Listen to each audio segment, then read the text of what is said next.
আসসালামু আলাইকুম সবাইকে আরও নতুন একটা ভিডিও দেখার জন্য ওয়েলকাম জানাচ্ছি।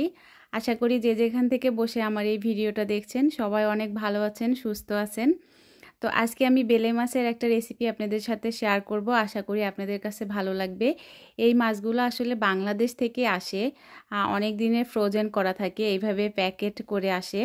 তো এই তো আমি মাছগুলোকে খুব ভালোভাবে পরিষ্কার করে ধুয়ে একটু হলুদ আর একটু লবণ দিয়ে ভেজে নিয়েছি। এখন আমি চুলাতে একটা কড়াই বসিয়ে মাছ ভাজার যে তেলটা আর এক্সট্রা কিছুটা তেল এখানে আমি দিয়ে দিলাম। দিয়ে কিছুটা পরিমাণ পেঁয়াজ কুচি দিয়ে দিলাম। দিয়ে এখানে একটু সামান্য পরিমাণ লবণ দিয়ে আমি পেঁয়াজটাকে ভেজে নেব। আসলে যদিও বা বাংলাদেশের মতো স্বাদ বা গন্ধ কোনো কিছুই পাওয়া যায় না, তবুও একটু যত্ন করে রান্না করলে কিন্তু খুবই খারাপ লাগে না, ভালোই লাগে খেতে। তো এই তো পেঁয়াজটার কালার একটু চেঞ্জ হয়ে আসলে এখানে আমি কিছুটা পরিমাণ রসুন বাটা আর আদা বাটাটা দিয়ে দিয়েছি। আদাটা অবশ্যই দেওয়ার ট্রাই করবেন, কারণ এই মাছগুলো থেকে একটা স্মেল আসে। তো আদাটা দিলে ভালোই লাগে মাছ ভুনাতে।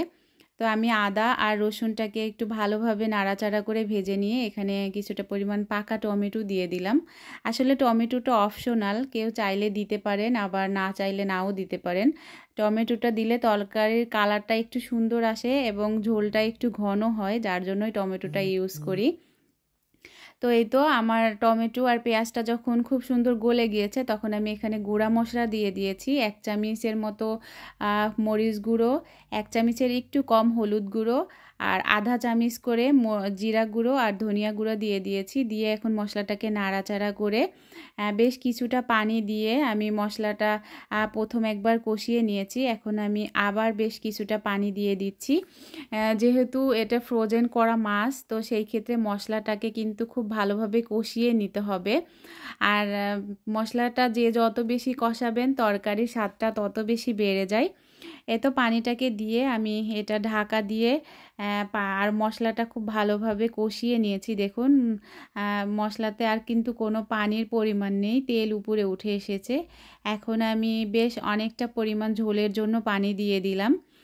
বেলে মাছটা যেহেতু খুব নরম হয়, সেহেতু মশলার মধ্যে কষালে ভেঙে যাবে, যার জন্য আমি পানিটা আগে দিয়ে দিলাম, তারপরে এখানে মাছটা ছেড়ে দিলাম। মাছটাকে ছেড়ে একটু আলতো করে ভালো করে নাড়াচাড়া করে দিচ্ছি। এই মাছটা আসলে খুবই সাবধানে রান্না করতে হয়, না হলে ভেঙে যায়। আর এখানে আমি একটা কাঁচা টমেটো ইউজ করছি, এটাও অপশনাল, কেউ চাইলে দিতে পারেন, আবার না চাইলে নাও দিতে পারেন। তো কাঁচা টমেটো দেওয়ার কারণে রান্নাটা একটু টক টক লাগবে, যার জন্যই আমি দিলাম। তো এই তো দিয়ে এটাকে ঢাকা দিয়ে আবার বেশ কিছুটা সময় রান্না করে নিয়েছি। আমার ঝোলটা কিন্তু অনেকটা কমে এসেছে। এখন আমি 3টা কাঁচামরিচ এখানে দিয়ে দিলাম জাস্ট ফ্লেভারের জন্য।